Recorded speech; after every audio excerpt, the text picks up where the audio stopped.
Hello everyone, this is Dushyant Singh and welcome to Adhyayan Adda the GS world. Modern history में हम सिखों के इतिहास के विषय में पढ़ रहे थे और पिछली क्लास में हमने सिख गुरुओं के इतिहास को कवर कर लिया है।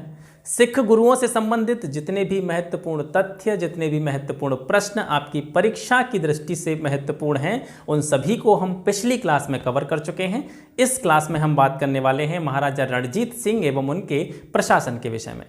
पिछली क्लास में आपने जाना होगा कि सिखों के अंतिम गुरु गोविंद सिंह थे। उनकी डेथ के बाद में सिखों का नेतृत्व बंदा बहादुर के हाथ में पहुंच जाता है और 1716 में बंदा बहादुर की भी मृत्यु हो जाती है। फिर पंजाब में कुछ नई परिस्थितियां जन्म लेती हैं। पंजाब में छोटे छोटे राज्यों का उदय होने लगता है और इन छोटे छोटे राज्यों को उस समय मिसल के नाम से जाना गया। इन्हीं में से एक मिसल थी सुकरचकिया नाम की मिसल, जिसके प्रमुख महासिंह हुआ करते थे। और राजा रणजीत सिंह, जिनके बारे में आज हम इस क्लास में बात करने वाले हैं, वे इसी सुकरचकिया मिसल के प्रमुख महासिंह के पुत्र थे। ठीक है, तो महाराजा रणजीत सिंह का जन्म हुआ था 13 नवंबर 1780 को और इनके पिता का नाम महासिंह था। ये सुकरचकिया मिसल के प्रमुख थे। 1792 में महासिंह का निधन हो जाता है, रणजीत सिंह के पिता का निधन हो जाता है। तब इनकी उम्र मात्र 12 वर्ष थी और 12 वर्ष की अल्पायु में ये सुकरचकिया मिसल के प्रमुख बनते हैं। महाराजा रणजीत सिंह सिखों के इतिहास में प्रमुख क्यों हैं? क्योंकि इन्होंने पूरी सिख कम्युनिटी को, सिख समुदाय को एक साम्राज्य का रूप देने का प्रयास किया था। एक साम्राज्य के रूप में, एम्पायर के रूप में इन्हें विकसित करने का प्रयास किया था। ठीक है, तो जब ये सुकरचकिया मिसल के प्रमुख बन जाते हैं तो फिर इनका कार्य होता है अपना क्षेत्र विस्तार करना और इसी क्षेत्र विस्तार की नीति के तहत 1799 में ये लाहौर पर अधिकार करते हैं। रणजीत सिंह के विषय में एक प्रश्न पूछा जाता है कि रणजीत सिंह को राजा की उपाधि किसने दी थी? तो रणजीत सिंह को राजा की उपाधि अफगान शासक जमान शाह के द्वारा दी गई थी। 1805 में ये भंगी मिसल पर आक्रमण करते हैं और उससे अमृतसर को छीन लेते हैं। अमृतसर को हथियाने से पहले रणजीत सिंह की राजधानी लाहौर हुआ करती थी, लेकिन जब अमृतसर भी इन्होंने भंगी मिसल से छीन लिया तो इनकी दो राजधानियां हो जाती हैं। लाहौर, जो इनकी पहले से ही राजधानी थी, उसको इन्होंने अपनी राजनीतिक राजधानी बनाया और अमृतसर को इन्होंने अपनी आर्थिक राजधानी के रूप में विकसित किया। ठीक है, 1806 में अंग्रेजी जनरल लेक और रणजीत सिंह के बीच में एक अलायंस होता है, संधि होती है। ठीक है, अंग्रेज उस समय तक अपने पैर भारत में पूरी तरह से जमा चुके थे और उनकी नज़र इन्हीं छोटे छोटे स्वतंत्र राज्यों पर थी। उन्हीं में से एक राज्य रणजीत सिंह का राज्य भी था। तो अंग्रेज़ों ने रणजीत सिंह के साथ में जनरल लेक के नेतृत्व में एक संधि की और इस संधि के तहत ये माना गया कि अगर महाराजा रणजीत सिंह अंग्रेज़ों के प्रति वफादार बने रहेंगे, अंग्रेज़ों से ये कोई भी द्वेष भाव नहीं रखेंगे, अंग्रेज़ों के कार्यों में हस्तक्षेप नहीं करेंगे, तो अंग्रेज़ इनके क्षेत्रों पर आक्रमण नहीं करेंगे। इस तरह की संधि एक 1806 में जनरल लेक और रणजीत सिंह के बीच में हुई। आगे चलकर लॉर्ड मिंटो ने चार्ल्स मेटकॉफ को महाराजा रणजीत सिंह के पास भेजा और जब चार्ल्स मेटकॉफ रणजीत सिंह के पास गए तो रणजीत सिंह ने दो प्रमुख शर्तें उसके सामने रखीं। रणजीत सिंह की पहली शर्त थी कि अफगानों के आक्रमण जब होंगे तो अंग्रेज उसका साथ दें। मतलब रणजीत सिंह को सबसे ज़्यादा दिक्कत जो रहती थी वो अफगानों के आक्रमणों से रहती थी।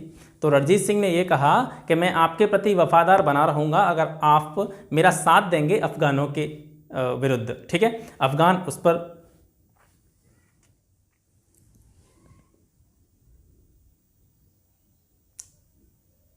आगे चलकर लॉर्ड मिंटो ने चार्ल्स मेटकॉफ को रणजीत सिंह के पास भेजा। जब चार्ल्स मेटकॉफ रणजीत सिंह के पास आए तो रणजीत सिंह ने उनके समक्ष दो शर्तें रखीं।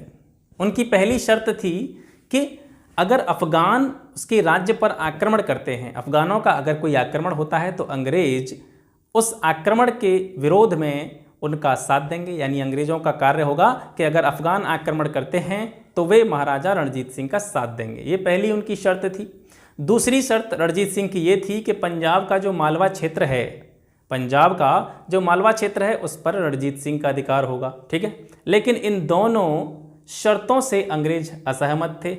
अंग्रेज इन दोनों शर्तों को मानने के लिए सहमत नहीं हुए तो रणजीत सिंह ने क्या किया, क्योंकि रणजीत सिंह मालवा क्षेत्र पर अपना अधिकार जमाना चाहते थे, तो उन्होंने मालवा अभियान प्रारंभ कर दिया, मालवा की तरफ कूच कर दी अपनी सेना लेकर के। ठीक है, अब अंग्रेजों को तो बहाना चाहिए था लड़ने का, तो अंग्रेज क्या करते हैं, आर्टर लोनी के नेतृत्व में एक अंग्रेजी सेना उन्हें रोकने के लिए भेज देते हैं।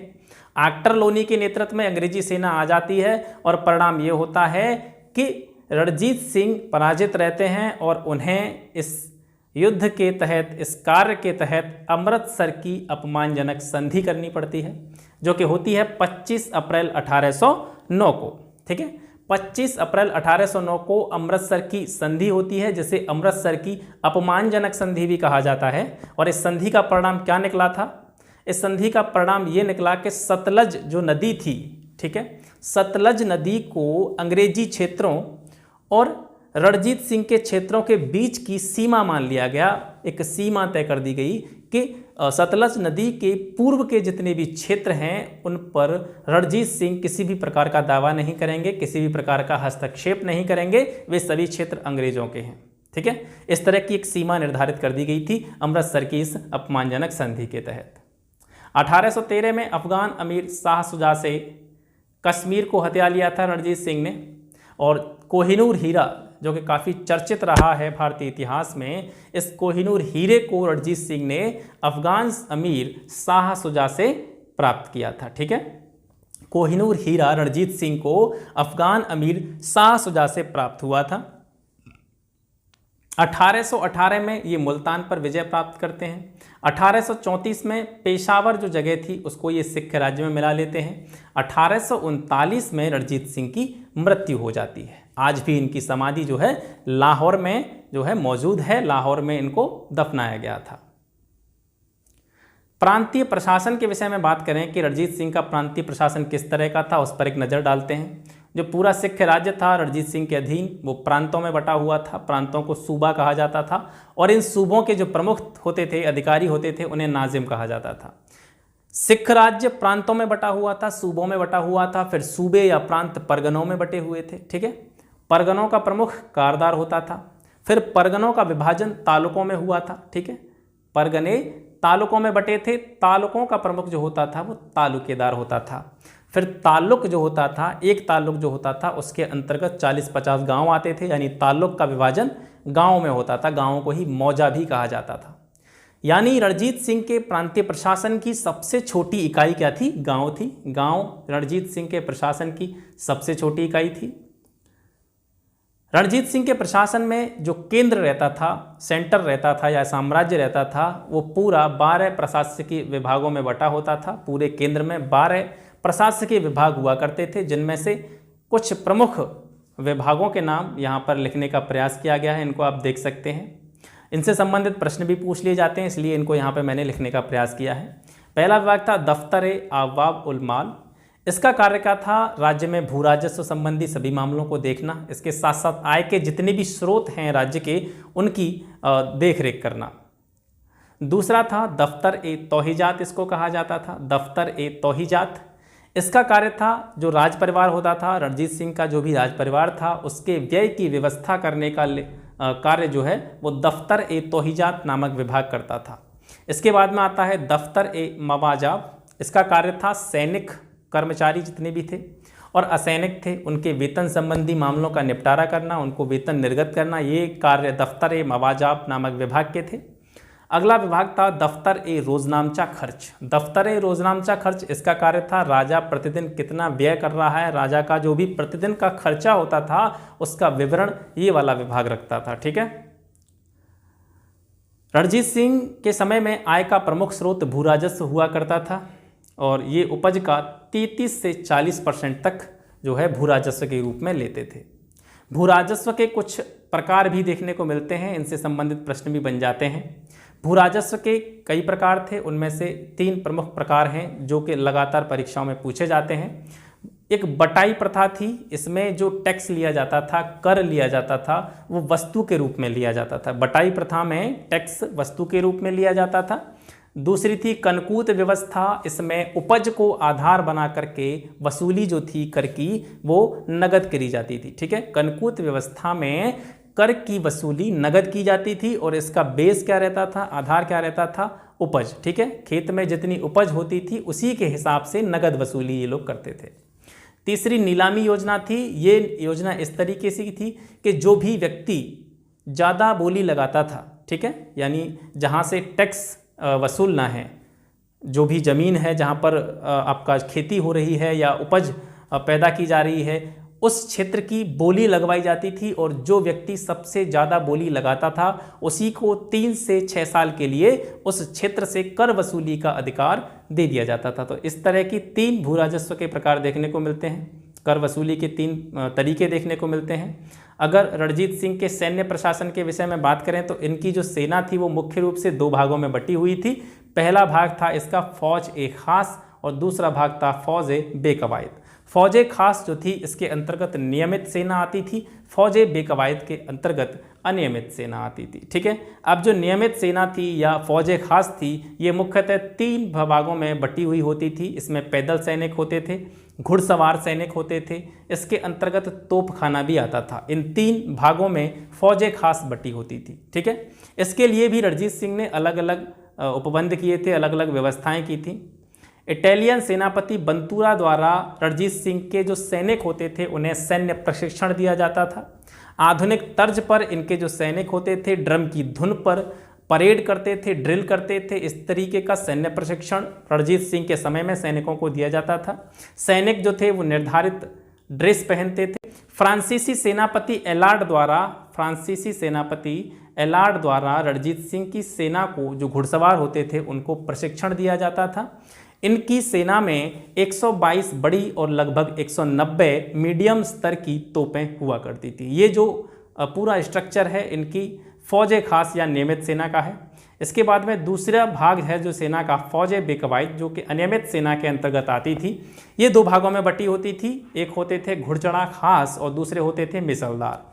घुड़चढ़ा खास किसको कहा जाता था? ये सेना का स्थायी हिस्सा नहीं होते थे। जब भी अतिरिक्त सैनिकों की आवश्यकता पड़ती थी तो राज्य के ही या प्रजा में से ही जो कुछ अन्य लोग होते थे जो युद्धों में भाग लेते थे, इनको अपने खुद के घोड़े एवं खुद के अस्त्र लाने पड़ते थे, ठीक है। यानी कि अगर नॉर्मल कंडीशंस हैं तो उसकी जो सेना का पहला भाग है फौज ए खास वही कार्य करती थी, लेकिन अगर कभी भी कैसी भी इमरजेंसी की स्थितियां उत्पन्न होती थीं तो अनियमित सेना का सहारा भी लिया जाता था। अनियमित सेना में जो घुड़चढ़ा खास होते थे वो अपने स्वयं के घोड़े लेके आते थे, अपने स्वयं के अस्त्र लेके आते थे और इनको जो वेतन दिया जाता था वो राज्य से ही इनको अलग से वेतन दिया जाता था, ठीक है।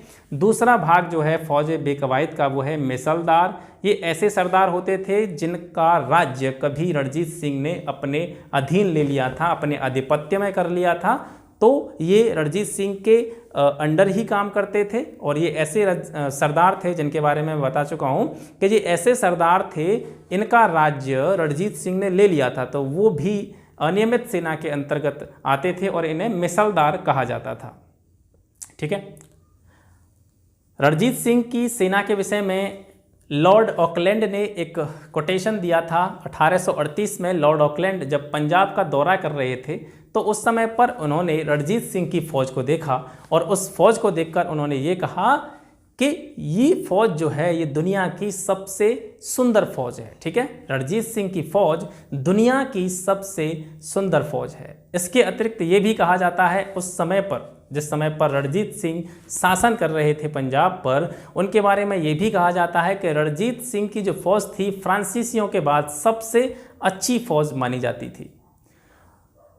एक व्यक्ति हैं विक्टर जाकमा जो कि फ्रांसीसी पर्यटक थे, इन्होंने रणजीत सिंह की तुलना नेपोलियन बोनापार्ट से की है। ये प्रश्न इंपॉर्टेंट है, इसको आप याद कर सकते हैं। प्रश्न पूछा जा सकता है कि किस व्यक्ति ने रणजीत सिंह की जो कंपेयरिंग है वो नेपोलियन बोनापार्ट से की है, तो वो है विक्टर जाकमा और ये फ्रांसीसी पर्यटक थे। रणजीत सिंह की मृत्यु के बाद में इनके उत्तराधिकारी बनते हैं खड़क सिंह जो कि इनके पुत्र थे। खड़क सिंह का वजीर जो था उसका नाम था ध्यान सिंह। इसने ही आगे चलकर खड़क सिंह को बंदी बना लिया एवं जेल में डाल दिया और जेल में ही इसकी मृत्यु हो गई। ध्यान सिंह ने क्या किया? ध्यान सिंह ने खड़ग सिंह के पुत्र नौनिहाल सिंह को गद्दी पर बैठा दिया, लेकिन कुछ समय बाद दुर्घटना में खड़ग सिंह की मृत्यु हो गई, ठीक है। अब खड़ग सिंह की जब मृत्यु हो गई तो खड़ग सिंह की जो पत्नी थी, खड़ग सिंह की विधवा, उसका नाम था चांद कौर, ठीक है।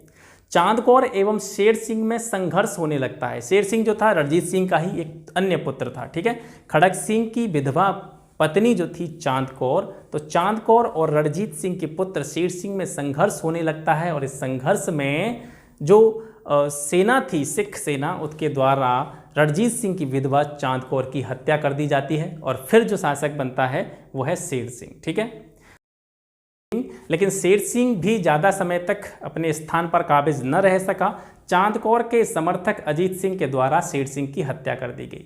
शेर सिंह की जब हत्या हो जाती है तो इसके बाद में सिख साम्राज्य के राजा बनते हैं दिलीप सिंह। ये रणजीत सिंह के पुत्र थे और इनकी माता का नाम जिंदन था, ठीक है। रणजीत सिंह के कई विवाह हुए थे, इनकी करीबन 4 रानियां थीं, उन्हीं में से एक रानी जिंदन कौर थी और जिंदन कौर से ही इनका पुत्र जो था उसका नाम था दिलीप सिंह, ठीक है। तो दिलीप सिंह जो है अल्पवयस्क थे, ये वयस्क नहीं थे, तो ये जो है शेर सिंह के बाद में शासक बनते हैं। इनका संरक्षण प्रदान किया गया था रानी जिंदन को। रानी जिंदन की संरक्षिता में ये राजा बने थे और दिलीप सिंह के शासनकाल में ही अंग्रेज़ों ने पंजाब पर आक्रमण करके लाहौर पर अधिकार कर लिया था, ठीक है। इसके बाद में दिलीप सिंह को उनकी माता जिंदन के साथ में इंग्लैंड भेज दिया गया था और जो लाहौर का क्षेत्र था, पंजाब का क्षेत्र था, वो पूरी तरीके से अंग्रेज़ों के अधीन आ गया था, ठीक है। इसके बाद में अगले सेशन में हम बात करेंगे आंग्ल सिख युद्धों के विषय में। सभी आंग्ल सिख युद्धों के विषय में हम अगले सेशन में बात करेंगे। आशा करता हूँ आपको ये सेशन अच्छा लगा होगा। तो फिर मिलते हैं आपसे अगले सेशन में, तब तक के लिए नमस्कार, जय हिंद।